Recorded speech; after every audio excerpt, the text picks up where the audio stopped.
Hey mama, you're listening to the Resting in Motherhood podcast with your host and new motherhood BFF, Brittany Maya.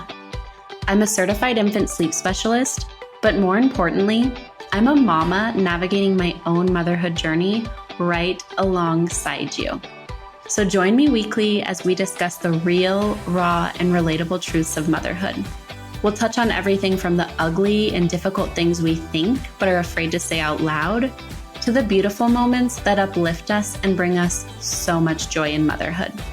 So go ahead, take a deep breath, embrace the chaos, and join me for heartwarming conversations that'll leave you feeling understood, inspired, and ready to tackle whatever motherhood throws your way.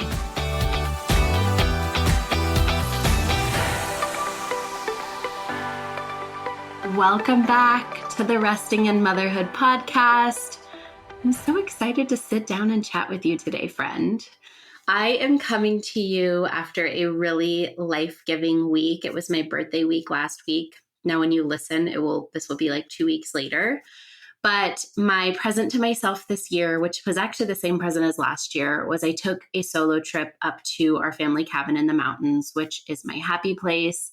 And I just wanted to go up there and not have to take care of someone else, only worry about myself, have no plans. So I'm coming to you really refreshed this week.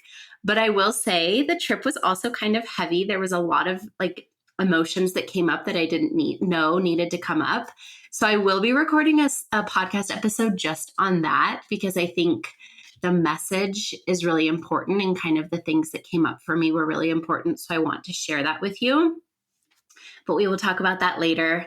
Today, we are actually going to be doing something that I've never done on the podcast, which I'm really, really excited about, which is a Q&A. So I threw up a Q&A box on Instagram. I collected those questions and I will be answering them here. I think this will be really fun because when we do it on Instagram, I can only go so deep, right? I mean, I only have like a slide to answer typing, or if I do record, I have like a minute and a half max. And a lot of people lose interest after like 15 seconds on Instagram. So we can go a little bit deeper today. So I'm really excited for that. How I am currently finding rest in motherhood, before we jump into the Q&A, is actually kind of what I just said. It was taking that trip to really reset and take the time for me and not feel guilty about it. And I went up, Lilah's dad came and picked her up on Tuesday morning. I went up Tuesday morning. I was there Tuesday, Wednesday. And then the original plan was actually for my parents to meet me halfway and bring Lilah to me. And then Lilah and I were going to go back up to the cabin and stay through the weekend. But I just started kind of feeling tired. And sometimes being up there with Lilah, I love her. It's my happy place. But sometimes it can be a lot, especially the nature aspect of it, especially being by myself. So going down to the beach, there's a lake. So the beach at the lake, that's always a whole thing, packing all of the stuff, doing it by myself. Sometimes we get down there and then she's over it and then we have to pack it all up, right? Or hikes. And so I was just kind of thinking about it. And I was you know what? I don't really want to do this weekend with her. So I told my parents, don't bring her. I'll just be coming home. But I did something for myself. The old Brittany would have gotten right up and come right home. And I was you know what? I'm going to give myself till noon. I'm going to take a slow morning and then I will head home. So how I am finding rest is I took that trip. And then I also didn't feel guilty about not rushing home to her. So I hope that can inspire you to think about how you can find rest this week in motherhood, or think about how you are finding rest in motherhood and just celebrate yourself wherever you're at in motherhood. So I will pull up the questions and I will I'll start from the beginning. So this one is going to a family party. So 17-month-old will have a late night. Let her catch up next day or cap. So what I would personally do at 17 months, they're probably on one nap, but what I might opt to do is push that nap later in the day to see if it can go a little bit longer and a little bit later. So yes, they're going to have a longer wake window on either side of the nap, but if you're going to have a late night, then if you have that later nap, it can help. So I would say try for a later nap. Sometimes it'll be longer. The other thing is the next day, I would probably let them catch up to an extent, right? Like if they normally take an hour and a half nap and now they're at like a 3.5 hour nap, I would probably cap it there and then just opt for an earlier bedtime if you can. But the beauty with sleep is we always get back on track. Always, always, always. I will say I have had the weirdest week of sleep in my life.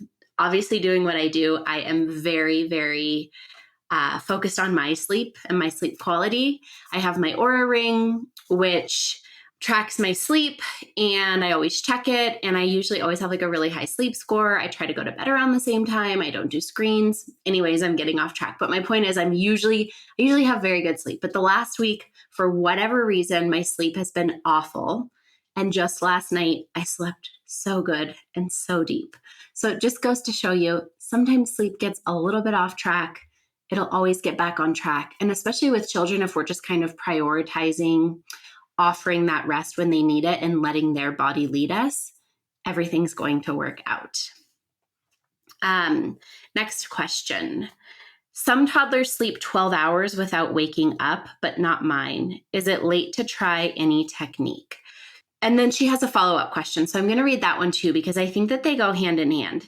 Is it possible for a breastfeeding toddler who's 16 months to sleep 12 hours without waking up?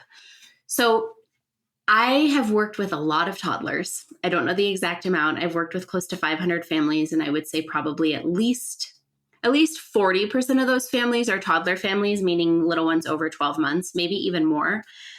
I could probably count on one hand. To be conservative, I'll say two hands. But no, I would say one hand. I have only worked with a handful of toddlers who are sleeping 12-hour nights without waking up. It's just not the biological norm. Does it happen? Yes.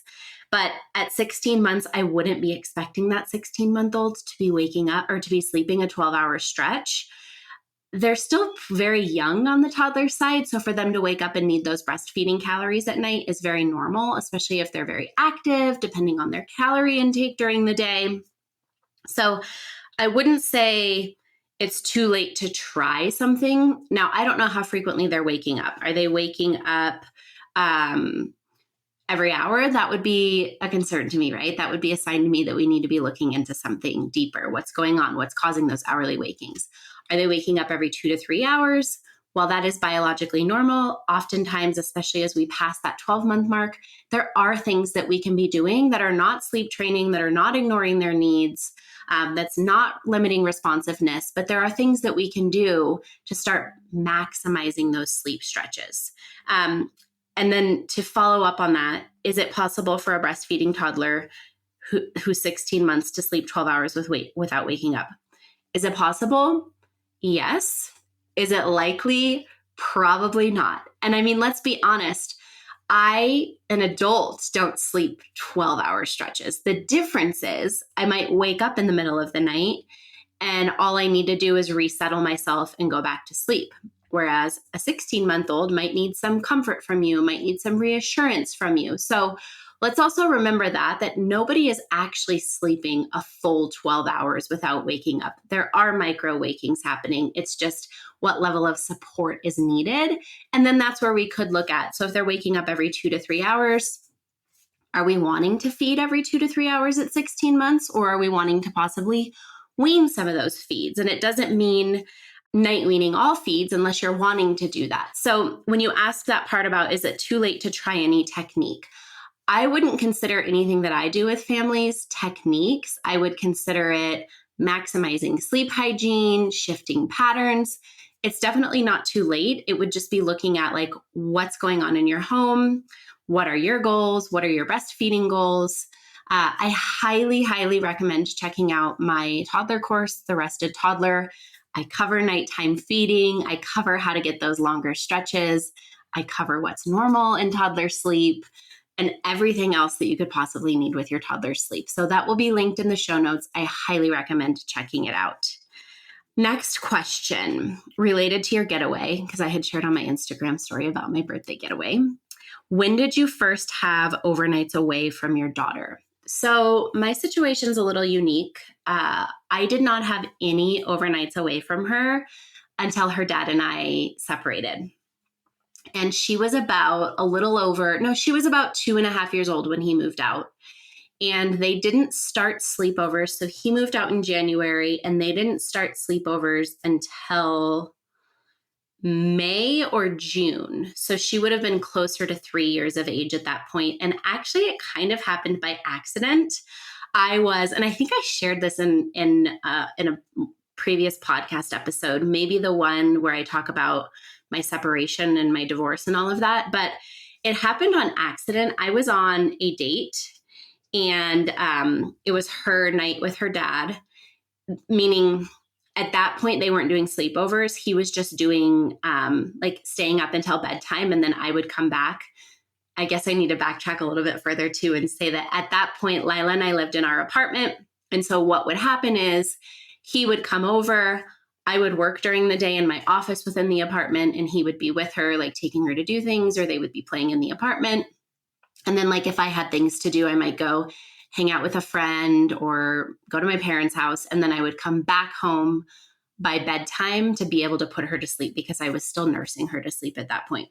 So I had gone on a date, and at that point, I think her bedtime was 7:30. So I told him, I'll be home by 8. We'll do a little bit later of a bedtime. And time got away from me on my date, and I looked at my phone, and it was 7:20, and I had to be driving home. And I messaged him, and I was like, hey, I think I'll be 10 minutes late. And he's like, well, we're already in bed. I'll let you know how things go and see if she falls asleep. And then 15 minutes later, he texted me and said that she fell asleep, which I was shocked. So he said, take your time coming home. So I came home, slept with her. And then we decided, hey, she fell asleep with you. Do we want to start trying sleepovers? And so what happened was, what I would do is leave. He would stay the night with her at the apartment, and then I would come back the next day. So that's how overnights away from her started happening. It just kind of naturally happened. I really waited until she was ready. And then she's done a few overnights with my parents. And same thing, it just kind of, once her dad was able to support her to sleep at night, I knew it wouldn't be a problem for my mom. So then occasionally I would have her stay the night with my parents. Or for example, while I was up in the mountains, she was with her dad one night and with my parents the second night. So she was 3. That doesn't mean you have to wait until she's 3. And I cover this in depth actually it won't be last week for you. It will be 3 episodes ago as you're listening to this, but I did an episode all on travel and sleep. So it's about sleep while traveling with your little one and sleep while not being with your little one. So I recommend checking that out. It'll be linked in the show notes, that episode. Guidance on separation and co-parenting with a 3-year-old. Will she be okay? Oof, I'm sending you a lot of love.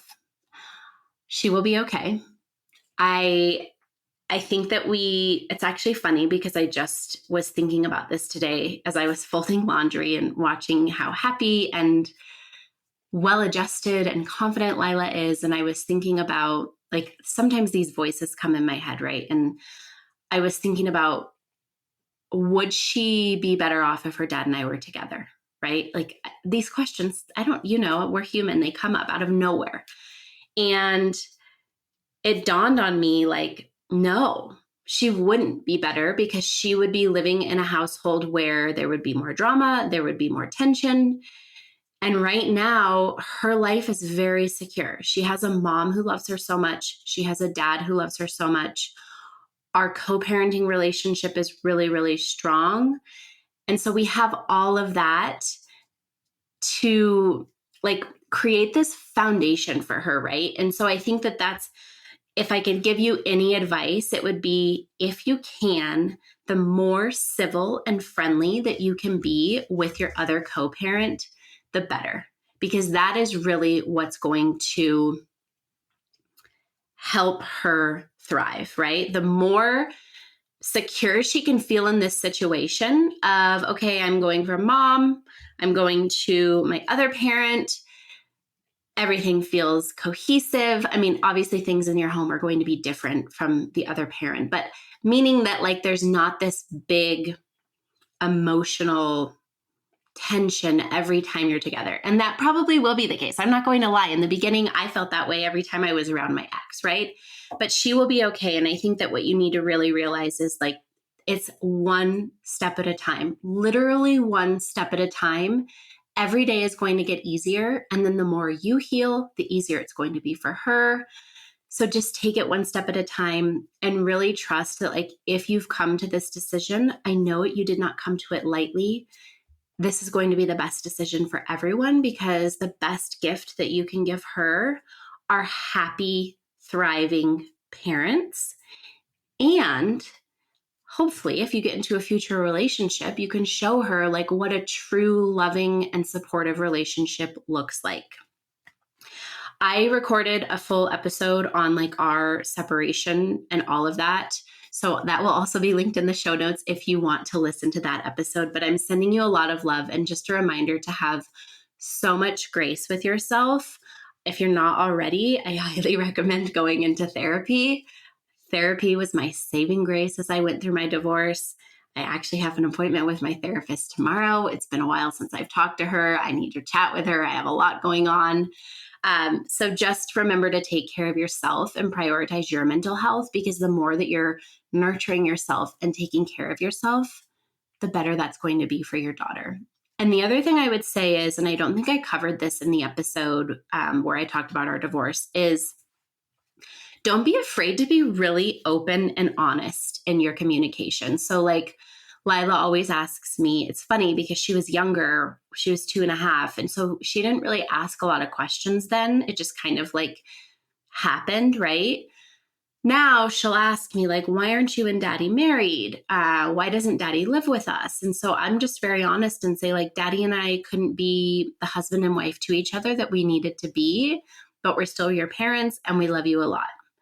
And so just being as honest as you can while also not bringing the other parent down, right? So I think that's getting over the feelings towards your ex or the person that you're separated from, and really starting to shift them from an ex to your co-parent. Like you guys want to see each other as being on the same team for her, even if you hate each other, right? Like even if there's a lot of drama and unresolved feelings there, I would put those in their own little compartment and feel them and deal with them in your own time. But now see this person as like, okay, I'm not looking at them in a romantic way anymore. I'm looking at them as my teammate, as my co-parent. And I think that that can be really helpful.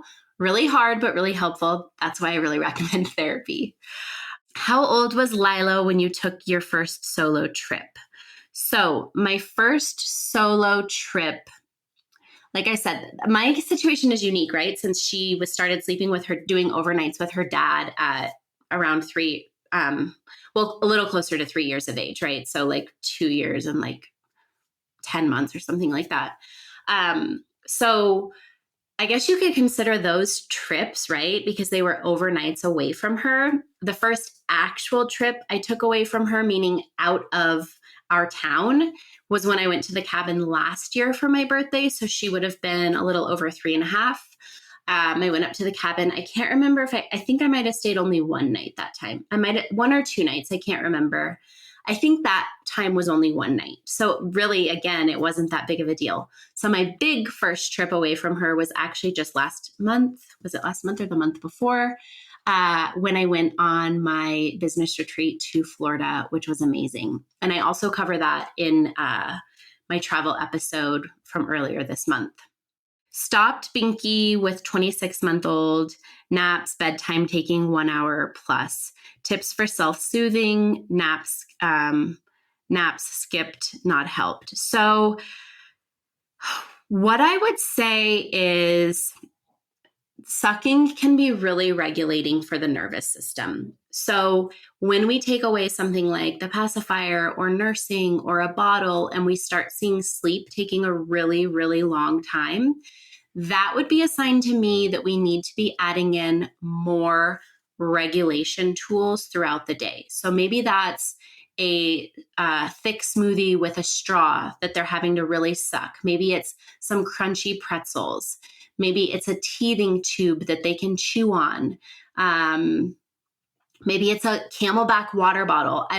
Dentists would tell you, well, actually not dentists, but like probably speech pathologists would tell you they don't like the Camelback water bottle for the dental formation.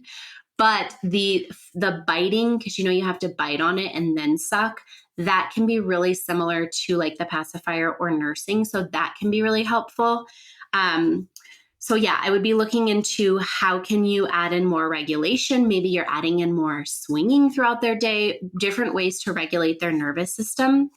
If you're still having issues after that, I would recommend either working with me. We can dive deeper, looking into what can we change there.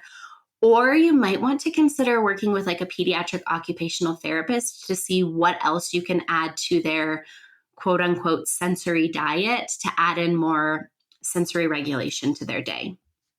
I like this question. Biggest learning experience you have had while starting up your business? Oh my gosh, there are so many. And I honestly actually feel like the last year has been such a period of learning. Like I feel like I started my business in this golden era and everything was easy. And I was like, oh my gosh, this is so easy. I've got it. And then the last 2 years have been my hardest years of business, just navigating it all. And so I think that my biggest lesson would be that, which is funny, similar to baby sleep, owning a business is not linear and it's messy. And you have to kind of be comfortable reinventing yourself, getting outside of your comfort zone, changing things that maybe did work, but now they're not working. And so just really learning to like be flexible and also kind to myself and understand that things aren't always going to be beautiful and easy, that there really are going to be hard seasons, but trusting that it's all going to work out. Because that's one thing I can say when I look back, everything has always worked out. Even in those moments where I'm like, oh my gosh, I don't want to do this anymore. This is too hard. Everything has always worked out. So knowing that those periods of really difficult seasons are normal and knowing that I'm going to get through it because everything has always worked out. Do I say anything if my family or friends say they're sleep training their babies? This one's hard. And my answer is no, because similar to when we say that we're not sleep training and then people jump in with all of the advice, I think no matter what you're choosing to do in parenting, you really, unless you've asked for advice, you really don't want other people's input, right? So if I had a friend who told me I'm going to sleep train, I would die internally, especially doing what I do, right? But I wouldn't say anything unless they came to me asking for advice or asked what I was doing. And then I would say, like, very kindly, this is what we did. We all have to do what works for us. If you're interested in looking at alternatives to not sleep training, here's what we did, or here are some pages that can help you. Send them to my page. I would love to help them. So no, I would not, unless it's brought up in a way that's like, hey, this is what we're thinking. What do you think? I'm needing some advice. Or maybe like if I saw a friend and maybe she posted something like night one of sleep training, like in her stories or something, like night one of sleep training was awful. Maybe I would slide into her DMs and just say like, hey, I saw your story. I just want to let you know that I'm here to support you. If you want to chat, I would love to, I'm open to chatting. I'm here as a listening ear. And then maybe a conversation can stem from there. But just really accepting that like they have to do things their own way, just as you have to do things your own way. And it is really funny because one of my really good friends, she's not married yet. She just got engaged. But all of her friends have children. And most of us now, like we have toddlers, right? Like we've made it through the baby stage. And so I've always asked her, like, is it seeing all of your friends parent? Because I would say all of her friends, I'm obviously on the extreme of like the crunchy attachment, respectful parenting side. And then she has friends who have sleep trained, right? So like she really has friends on like the whole spectrum. And so I've asked her, like, do you, when you see your friends parent, is it kind of like eye-opening for you to kind of watch?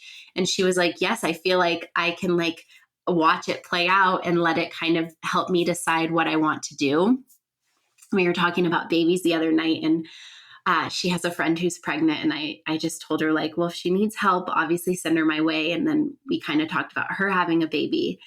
And I said, I promise you, I will come to your I will come to your house and be your night nurse at night if you're having a really rough night. Like, so that is a way that like, I kind of told her, like, before you sleep train, like, I will come help you with your baby in the middle of the night. But we have a really close friendship. And I also told her, and hey, if you decide to sleep train, I'm not going to judge you. I'm here to support you, right? So I think that there's just that underlying respect of, you're making a choice that I don't agree with, that I wouldn't personally do, but this is your child and I cannot force my decisions or views on you, which again, we wouldn't want somebody to come at us for sleep or for not sleep training or for bed sharing and kind of start trying to sway us or lead us in a different direction. This one's funny. It's not really a question, but you look like Sheena from Vanderpump Rules. Have you been told that before? I have never been told that before, but I could see the resemblance. Is there something developmental around 7 where kiddos don't want to go to bed? So this one's a little outside of my scope of practice. I am certified for 0 to 4. So and I would say I can definitely help with 5-year-olds as I'm nearing having a 5-year-old, right? But 6 and 7 is a little bit outside of my scope of practice. My thought would be, because I've seen peers who have 7-year-olds who they kind of like go through this like preteen like change and temperament and personality. My immediate reaction would be, is your 7-year-old needing more connection? Are they feeling disconnected? Is there something big and scary going on in their life where they're not wanting to go to sleep? So I would, again, since it is outside of my scope of practice, that would be my biggest thing to look at, is like, is there a connection issue going on? Has something scary happened, and kind of creating this safe space for them to open up and connect with you or tell you what's really going on. What's something you're most proud of? This is from Katie, my friend. Katie, something I am most proud of. Oh my goodness.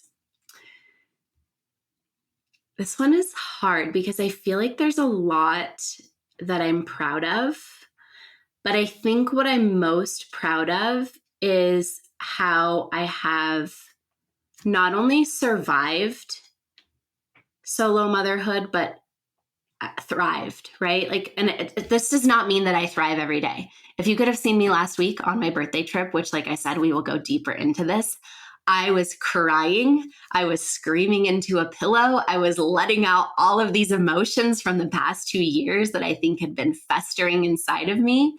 So this is not to say that I was like, I'm divorced, I'm thriving every single day. There have been really dark moments and seasons, right? Not like just one passing day. Like there have been weeks and months of really hard shit. But as I look back and I think about the fact that my world was upended, right? This marriage that I thought was going to last for my whole life ended.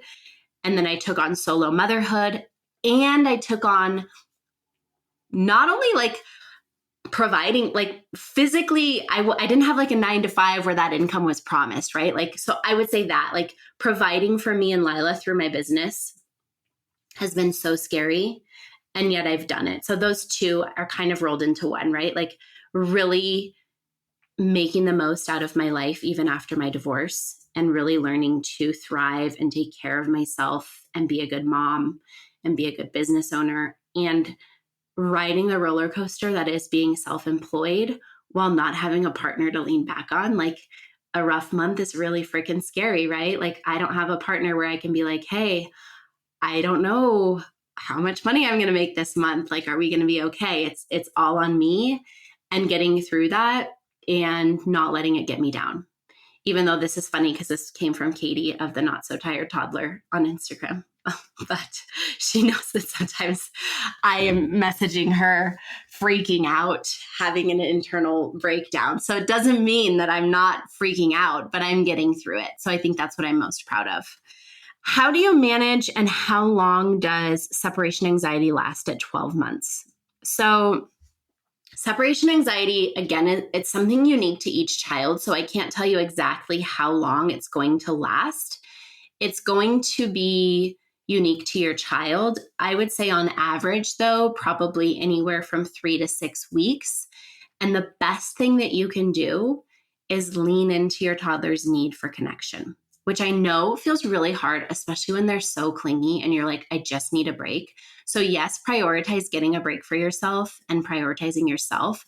But the more you lean into that need for connection, the more they're going to really get like, okay, mom or dad or whoever is here for me. They are my attachment person. Even though I'm growing in my independence, they're still really there to support me. That is how you help them get through that separation anxiety. And I highly recommend checking out my toddler sleep progressions freebie, which will be linked in the show notes. It has like a lot of information on what's going on with sleep around the 12-month mark and separation anxiety, and then also around the 18-month mark and 24-month mark. So I really recommend checking that out as well. And then there's one last question that I'm going to pull up. So let me grab it. How did you get, this was when I shared that I had a trip away from Lilah. So how did you get to the point of being okay being away from her? My girl is 2.5 and I have a hard time leaving her for 8 to 12 hours while I go to work, and I feel insane for feeling this way. Someone recently suggested that my husband and I take a solo vacation, and just the thought of that gave me anxiety. This is a really, really good question, and it's a really good one to end because I think that it's really, really complex. So first, I'll say that this guilt is normal, right? Like it's a sign that like you're really leaning into your intuition and that you're really leaning into your child's attachment needs. It's a sign that you're like, I need to be with my child. I need to be there for her. What I will say is like, I think work adds extra stress because I'm sure in your mind, you're like, in my ideal world, I would be home with my child, not working. So that stress in itself, because it's like a forced separation, right? Like you want to be home with her and you can't because you're working. So I think that that's separate from a trip. But I also get that the thought of like leaving your child for a trip feels really scary. For me, that was like one of the reasons I stayed in my relationship for as long as I did, is the thought of like sharing her and being away from her felt really scary. I didn't want to share holiday. Like I didn't want to have her go away from me on holidays. I didn't want to be away from her for days at a time. Now, this is going a little bit off topic. Actually, in our divorce agreement, we agreed that we would always do joint holidays. So like he's with my family, with us for Christmas, Thanksgiving, Lilah's birthday. He actually was with us on Memorial Day, right? So like that's different, but I kind of got off track. But my point being is I get this desire, this urge to be with your child. What shifted for me was I went from having some support at home when I was in a relationship to doing everything on my own. And it quickly became apparent I need that time to fill my cup. I need that time to recharge. And that's where that shift happened. And this isn't to say that like when I'm away from her, I don't miss her, right? But I see that time now. And this is where it's different for work. But like for a trip, I would see that time as time that's actually going to help you show up and be a better mother. Because if somebody recommended that you and your husband take a solo trip, I would see that time as time to reconnect with your partner, really build your relationship. Because I know when we have little children, it can be really hard to reconnect and like find those moments of intimacy, both physical and non-physical intimacy. And also time to fill your cup so that when you come back, you have even more love to give. And I know that that's really hard, but I think that that's a really valuable lesson, is knowing that it's okay to separate, especially if that time is really going to serve us.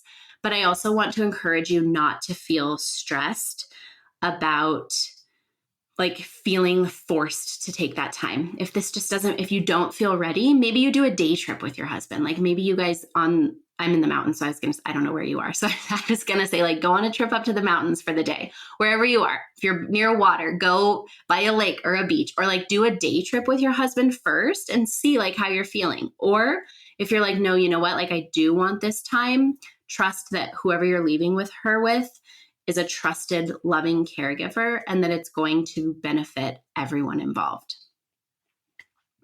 That is it for today's questions. Thank you so much for listening. I hope the answers helped you. If you are struggling with sleep, like I said, I highly recommend checking out my toddler course.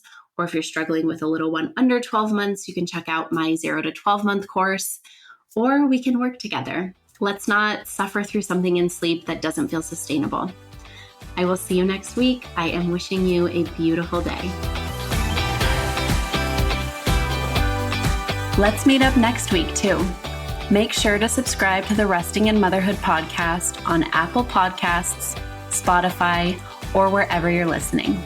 Want to continue this conversation? Head to the show notes for this episode at restinginmotherhood.com/podcast, or connect with me on Instagram at resting_in_motherhood.